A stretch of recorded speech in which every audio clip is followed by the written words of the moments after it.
This is the Nurburgring Lap. Our in-game test track has 8 corners. The actual Nurburgring GP circuit, 17. Silverstone, 18. But this monster has 154 corners. That's not a racetrack, that's a geometry lesson designed by a sadist. So naturally, I thought, let's do it in this. The Mazda 787B, the only rotary powered car to live Le Mans. It screams like a kettle full of demons and goes like it's been set on a fire, and it's told its house is at the finish line.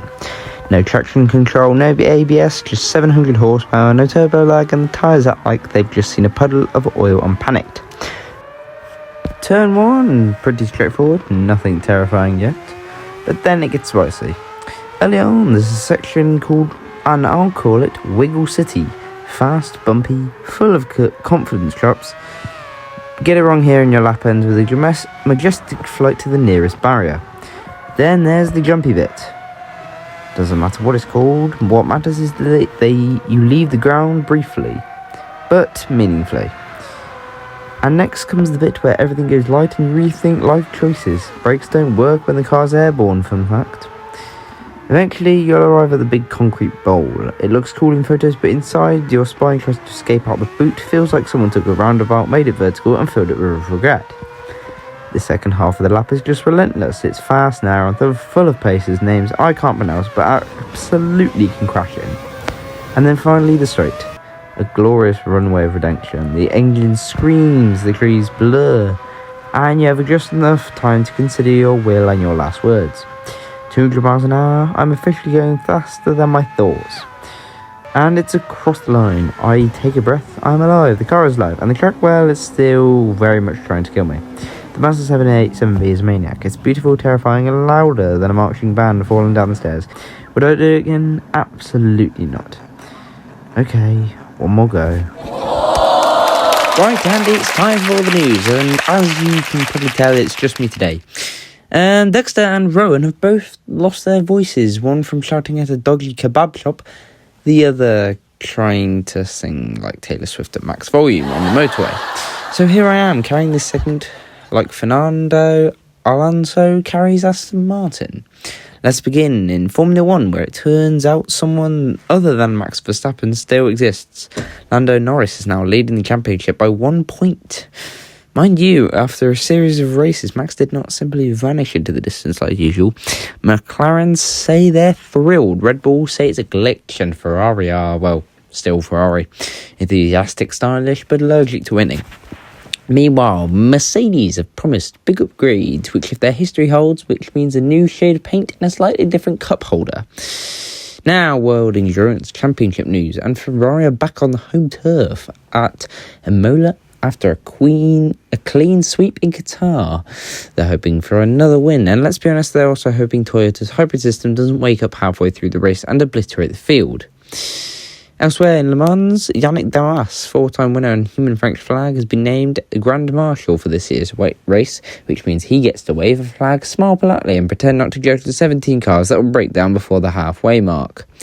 And finally, MotoGP's owner, Dorna Sports, are about to be snapped up by Liberty Media, the same people who own Formula 1. That's right, the group turned F1 into a Netflix soap opera is now eyeing up the two-wheeled chaos. Expect drama, expect crashes, expect Fabio Quartararo get his own cooking show.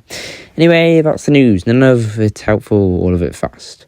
Now, time for something slightly slower, because it's time for a star in a reasonably priced car.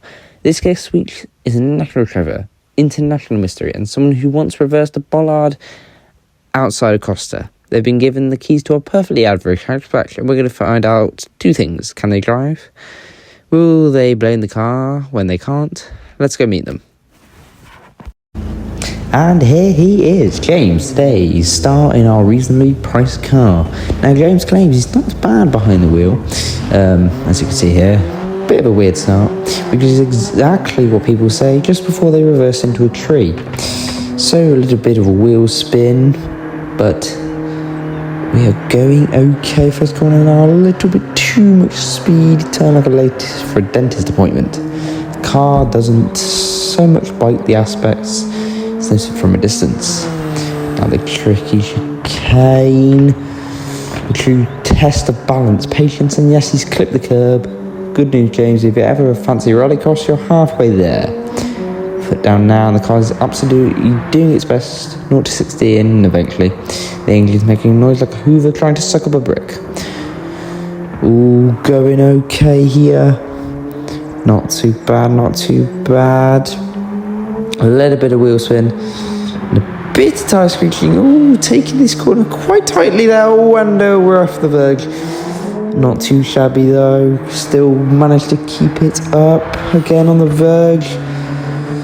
It was quite a dark lap actually. The sky's quite grey here.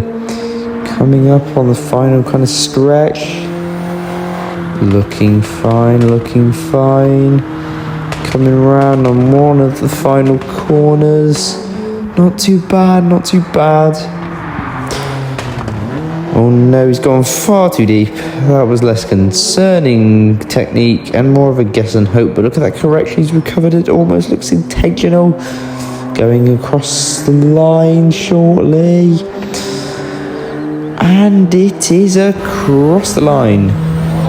That was a brilliant lap from James there. He did it in 1 minute 48.9. But unfortunately, that's all we've got time for this week. James set a lap time, proved that he can drive without setting fire to anything, and our reasonably priced car lives to see another day, just about. Still smells like a bit like Fear and Clutch, though. Dexter and Rowan, they should have their voices back by next week, assuming they've stopped gargling, honey, and crying into lemsip. Until then, thank you for watching, drive safe, and remember, if the car's making a noise, it shouldn't. Turn up the radio and pretend it's fine. Good night.